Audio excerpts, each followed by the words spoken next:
आदाब नमस्कार, मैं रिदा खानम। आप देख रहे हैं सियासत टीवी पर हिंदी समाचार। एक नजर डालते हैं आज की हेडलाइंस पर। विदेश नीति पर पाकिस्तान जैसी भाषा बोलते हैं राहुल गांधी। मानसून सत्र से पहले रिजिजू का कांग्रेस पर तंज, कांग्रेस ने दी प्रतिक्रिया। शुरुआती रिपोर्ट पर उठे सवाल, पायलट पर ठीकरा, बोइंग जीई को क्लीन चिट।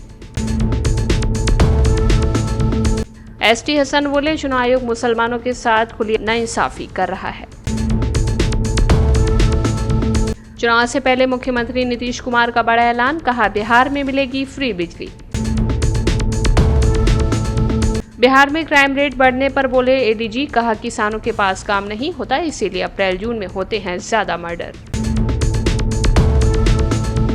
सीरिया पर इजराइल के हमले के बाद हड़कंप, अमेरिका से लेकर यूरोप तक अलर्ट। आग की लपटों में समा गया इराक का पूरा मॉल, हर तरफ धुआं धुआं, चीख पुकार, 50 की मौत। अब समाचार विस्तार से। संसद का मानसून सत्र शुरू होने से पहले केंद्रीय संसदीय कार्य मंत्री किरेन रिजिजू ने कांग्रेस नेता राहुल गांधी पर जमकर निशाना साधा। उन्होंने कहा कि विपक्ष के नेता के रूप में राहुल गांधी को देश विरोधी बयान देने से बचना चाहिए, खासकर विदेश नीति जैसे संवेदनशील मुद्दों पर। रिजिजू ने कहा कि राहुल गांधी जिस तरह विदेश नीति पर लोगों को गुमराह करने की कोशिश करते हैं और पाकिस्तान जैसी भाषा बोलते हैं, वो देश के लिए नुकसानदायक है। उनके इस बयान के बाद कांग्रेस का बयान सामने आया है की बातें जो है वो उपदेश ना दें और कम से कम राष्ट्र प्रेम के बारे में वो हमें सर्टिफिकेट न जारी करें। वो कांग्रेस में रहें। क्या उनको याद नहीं है किसी परिवार के मोतीलाल नेहरू, जवाहरलाल नेहरू, इंदिरा गांधी, राजीव गांधी ने सबने बलिदान दिए हैं, त्याग किया है। तो हमें राष्ट्र प्रेम और याद कर लें जिस पार्टी में वो पहुंच गए हो किरेन रिजिजू साहब, उसका मात्र संगठन अंग्रेजों की चापलूसी, मुखबिरी और गुलामी कर रहा था। फौज में भर्ती होने का लिखित आदेश जारी कर रहा था। और जहां तक ज्ञान की बात है विदेश की, जरा कभी अपने प्रधानमंत्री का ज्ञान जो है आईक्यू टेस्ट कर लेना। और जहां तक राहुल गांधी का, प्रशिक्षित शिक्षित दुनिया की सबसे बड़ी प्रतिष्ठित यूनिवर्सिटी में 2 डिग्री लेके अभी तुमको भी पढ़ा सकता है, तुम्हारे प्रधानमंत्री को भी समझा सकता है, बता सकता है कि क्या नीति होनी चाहिए विदेश की। आखिरी सवाल सर, अहमदाबाद विमान हादसे की शुरुआती जांच रिपोर्ट नागरिक उड्डयन मंत्रालय के एयरक्राफ्ट एक्सीडेंट इन्वेस्टिगेशन ब्यूरो ने जारी की है। इस रिपोर्ट के मुताबिक उड़ान भरने के चंद सेकंड के बाद ही प्लेन के दोनों इंजन बंद हो गए। रिपोर्ट में ये नहीं बताया गया है कि फ्यूल स्विच ऑफ कैसे हुआ। क्या ये मानवीय भूल थी, मशीनी नाकामी थी या फिर इलेक्ट्रॉनिक खराबी। हैरानी की बात यह है कि विमान कंपनी बोइंग और इंजन बनाने वाली कंपनी जनरल इलेक्ट्रिक को इस शुरुआती रिपोर्ट में क्लीन चिट दे दी गई है। दिन से जब से ये प्रिलिमिनरी रिपोर्ट AAIB ने जारी की है, उस पे हमने तकरीबन सभी चैनल के ऊपर हमने टिप्पणी की है और अपनी विचारधारा जो फेडरेशन ऑफ इंडियन पायलट्स की है वो हमने की है कि ये जो रिपोर्ट में कहीं पे भी ये नहीं कहा गया है कि पायलट की गलती से वो फ्यूल कंट्रोल स्विच को बंद किया गया। तो मैं ये निंदा करता हूं वॉल स्ट्रीट जर्नल जिन्होंने ये आर्टिकल आज छापा है कि पायलट की गलती है और एयर इंडिया बोलता है कि जहाज ठीक था। इन्होंने रिपोर्ट ठीक से पढ़ी नहीं है और हम इनके ऊपर हम एक्शन लेंगे FIP के द्वारा। हमने कल ये प्रेस स्टेटमेंट इसीलिए दिया था कि कोई भी चैनल, कमेंटेटर या कोई भी अध्यक्ष किसी भी एजेंसी का जिसके पास प्रूफ नहीं है वो ऐसी अफवाहें और विचार नहीं दे जिसका कोई एविडेंस नहीं है। अब तक सब लोग उसको स्पेक्यूलेट कर रहे हैं कि क्या हुआ है। रिपोर्ट ने कहीं नहीं बोला, मिनिस्टर साहब ने भी बिल्कुल क्लियरली बोला है कि डिटेल्ड रिपोर्ट जब आएगी तो ये डिटेल्ड रिपोर्ट के बाद ही खुलासा हो पाएगा कि एक्चुअली ये घटना के अंदर प्रॉब्लम क्या हुई। उसको समय लगेगा। उस समय के बीच में लोग अपनी अपनी विचारधाराएं पेश कर रहे हैं जो कि बिना बुनियाद के बिल्कुल ठीक नहीं है, और ये एक खौफ पैदा करने की बात है यात्रियों के दिमाग में। ये मैं बिल्कुल नहीं चाहूंगा कि ऐसी कोई भी मूव कोई भी इंसान करे जो कि ये खौफ पैदा कर दे यात्रियों के दिमाग में कि एयर ट्रैवल डेंजरस है। कर्नाटक सरकार ने बेंगलुरु में आईपीएल की आरसीबी टीम के जीत के जश्न के दौरान मची भगदड़ को लेकर हाई कोर्ट को एक विस्तृत रिपोर्ट सौंपी है। इस रिपोर्ट में सरकार ने भगदड़ के लिए आरसीबी को पूरी तरह से जिम्मेदार ठहराया है। उसने टीम के दिग्गज खिलाड़ी और पूर्व कप्तान विराट कोहली का भी जिक्र किया है। कर्नाटक सरकार का कहना है कि आरसीबी ने जीत के जश्न के लिए इजाजत नहीं ली थी, बस सूचना दी थी।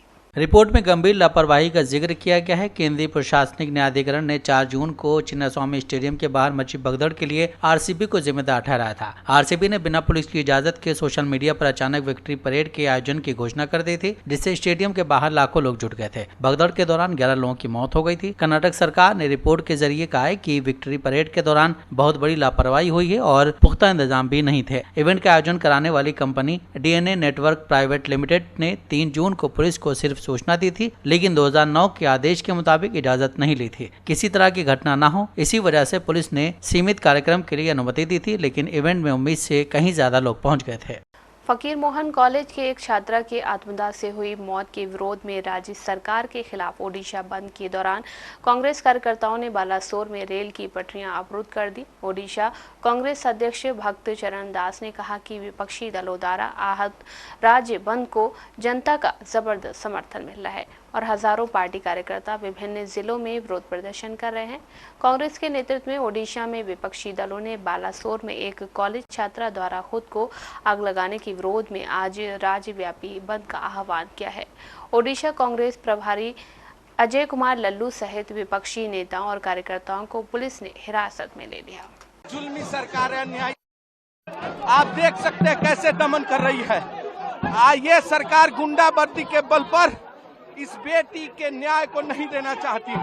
भारतीय जनता पार्टी का चरित्र यही है, हम डरने वाले नहीं, हम राहुल गांधी के सिपाही हैं। लाठी खाएंगे, जेल जाएंगे, लेकिन जुल्मी सरकार के खिलाफ संघर्ष करेंगे। मुख्यमंत्री को इस्तीफा देना होगा, धर्मेंद्र प्रधान को इस्तीफा देना होगा और इस्तीफा तक हमारा संघर्ष और लड़ाई जारी रहेगा।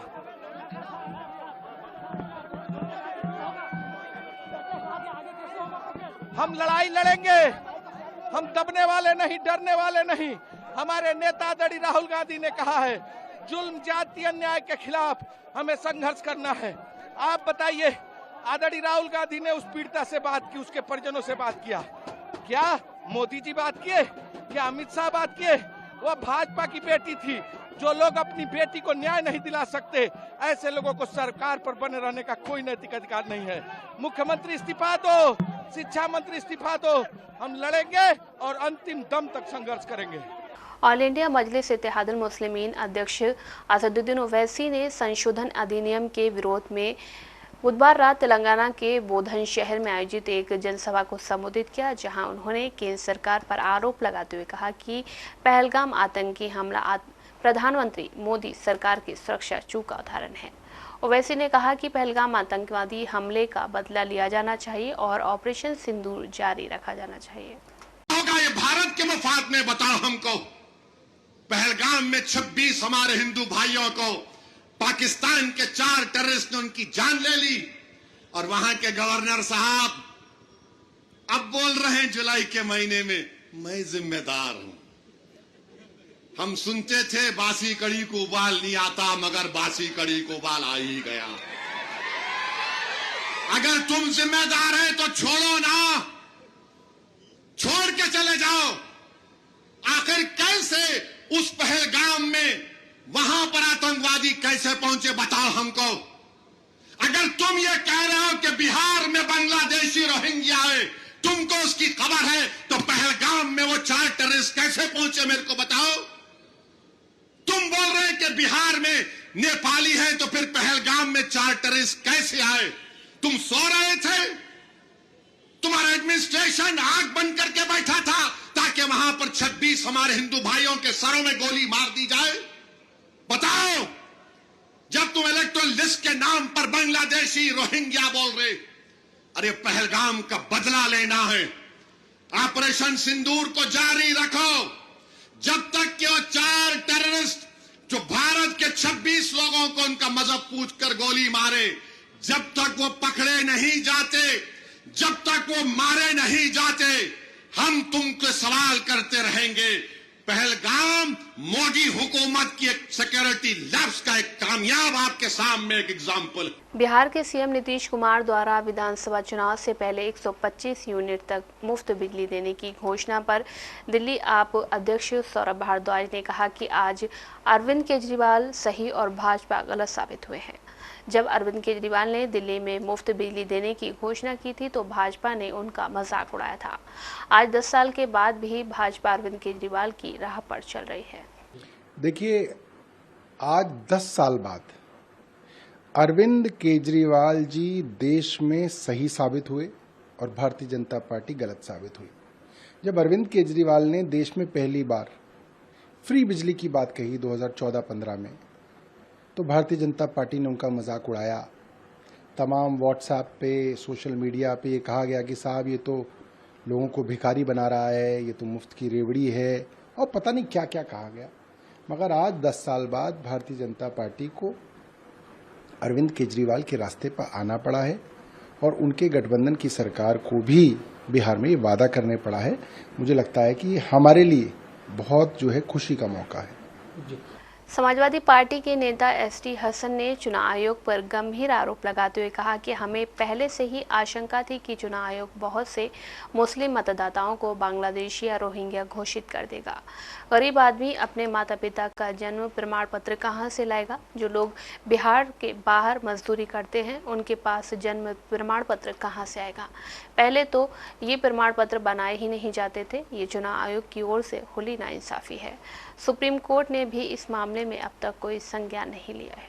देखिए, अब हमें यह अंदेशा था कि बहुत से मुस्लिम मतदाताओं को बांग्लादेशी बता देंगे, कुछ को रोहिंग्या बता देंगे। गरीब आदमी अपने माँ बाप का जन्म प्रमाण पत्र कहाँ से लाए?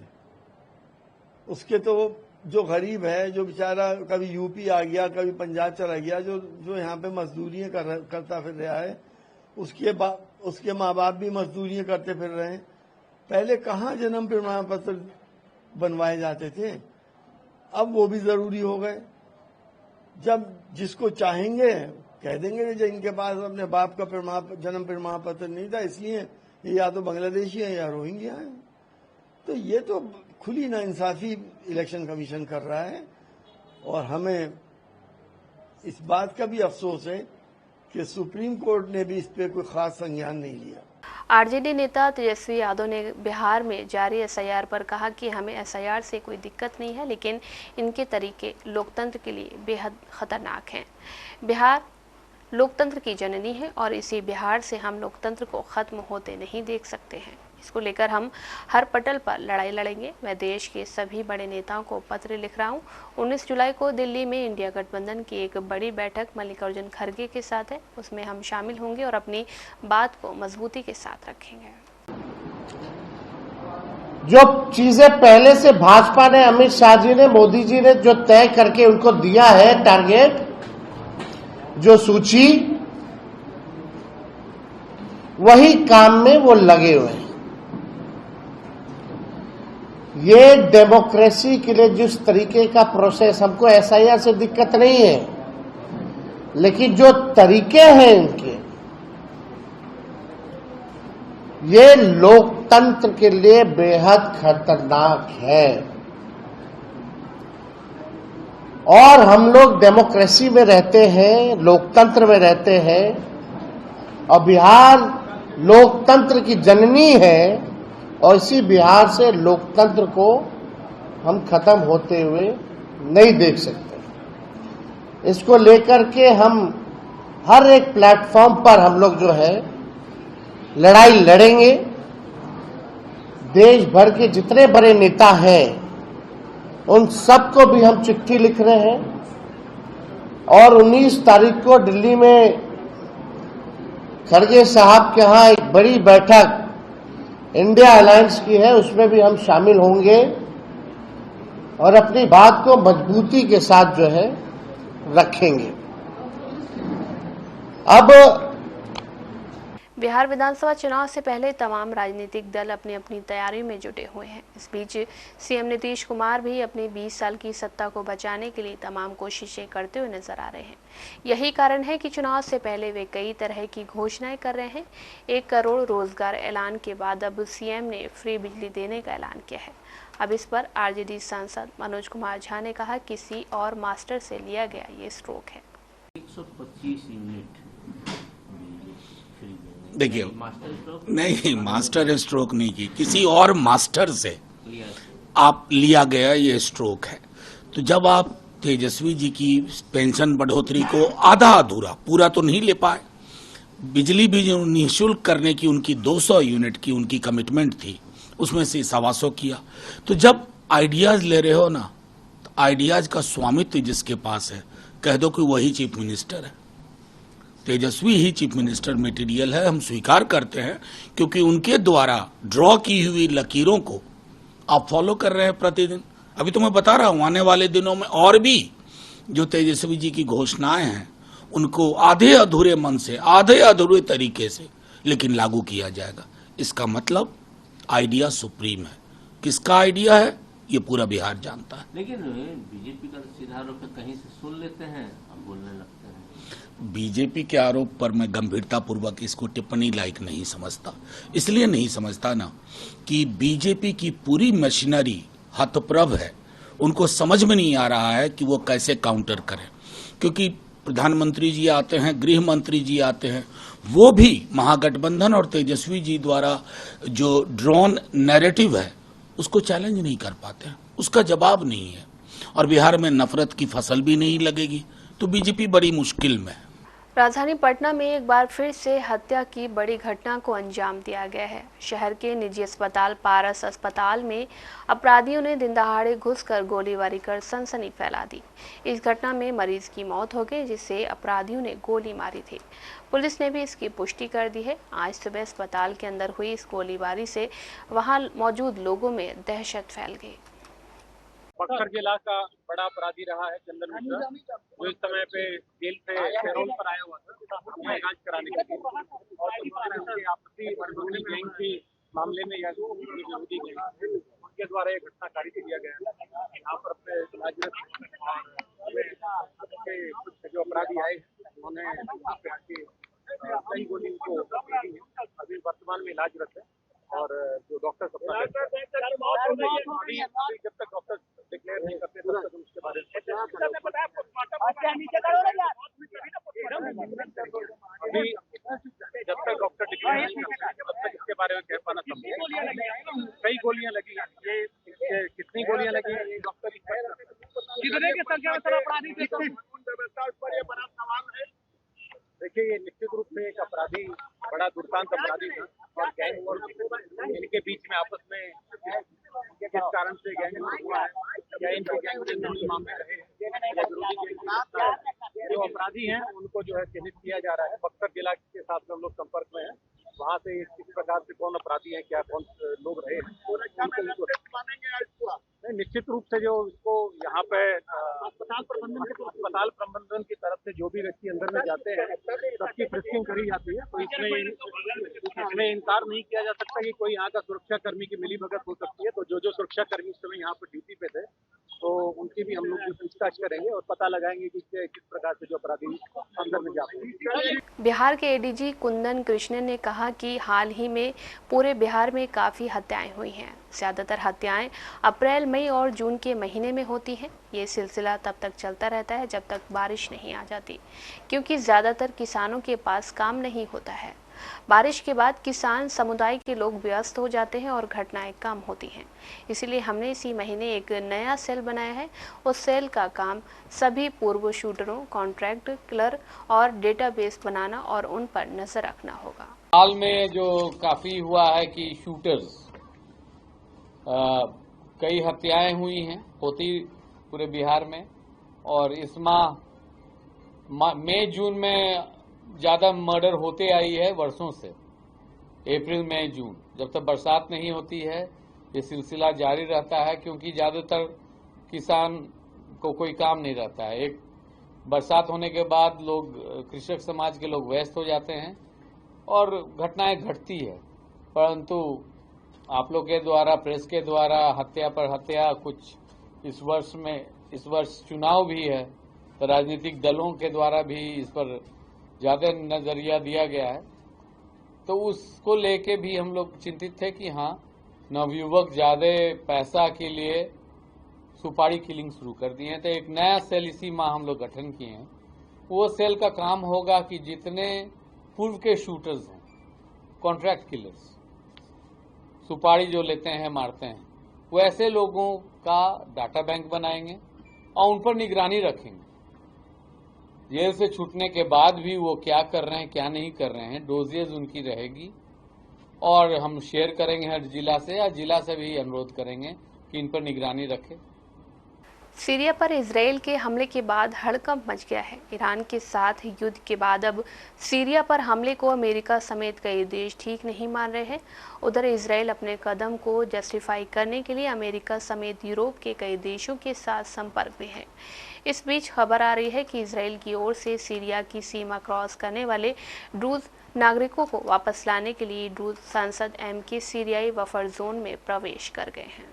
सीरिया के सैदा शहर में ड्रज समुदाय और बेनादोई समुदाय के बीच हिंसक झड़प के बाद हालात बेकाबू हो गए। इस हिंसा में तकरीबन 300 लोगों के मारे जाने की आशंका जताई गई है। बुधवार को इजराइल सीरिया बॉर्डर पर ड्रज समुदाय को बचाने के लिए इजराइल से कई ड्रज नागरिक सीरिया में प्रवेश कर गए। इसके बाद इजराइल ने सीरिया पर ताबड़तोड़ प्रहार किए। दमिश्क में रक्षा मंत्रालय और सेना मुख्यालय पर हमला करने के बाद इजराइल की ओर से अमेरिका और यूरोप के वरिष्ठ अधिकारियों से बातचीत शुरू कर दी गई है। विदेश मंत्री ने सीरिया में ड्रज समुदाय के साथ हो रही हिंसा के बारे में यूरोपीय समकक्षों से बात की और उन्हें आश्वासन दिया है कि इजराइल दक्षिणी सीरिया में किसी भी प्रकार का खतरा पैदा नहीं होने देगा और न ही ड्रज समुदाय को किसी भी तरह के नुकसान पहुंचने देगा। इजराइल ने यूरोपीय संघ की विदेश नीति के प्रमुख जर्मन विदेश मंत्री और ग्रीक विदेश मंत्री से बात की और कहा कि सीरिया की ओर से ड्रज समुदाय को निशाना बनाया जा रहा है। उन्होंने जोर देकर कहा कि अल्पसंख्यकों की सुरक्षा यूरोपीय संघ द्वारा सीरिया पर लगे प्रतिबंधों को हटाने की एक पूर्व शर्त थी। उन्होंने कहा कि स्वतंत्र जांच कराने का सीरिया का वादा एक दिखावा है, इसलिए सीरिया के शासन को स्पष्ट संदेश दे दिया गया है कि अगर वो शांति चाहता है तो उसे क्या करना होगा। बुधवार को उस समय हालात बेकाबू हो गए जब इजरायली और सीरिया सीमा पर ड्रज समुदाय के लोग सीमा का उल्लंघन करने लगे। खास तौर से इजराइल के ड्रज नागरिक सीरिया की सीमा में प्रवेश कर गए। इसके बाद इजरायली ड्रज को वापस लाने के प्रयास में ड्रज एम के सीरियाई बफर जोन में प्रवेश कर गए। ये ड्रज सांसद एम के हमाद अमर थे। हालांकि उनके सीरिया में जाने का उद्देश्य सिर्फ इतना था कि वो ड्रज नागरिकों को अपने देश की सीमा में वापस ला सकें।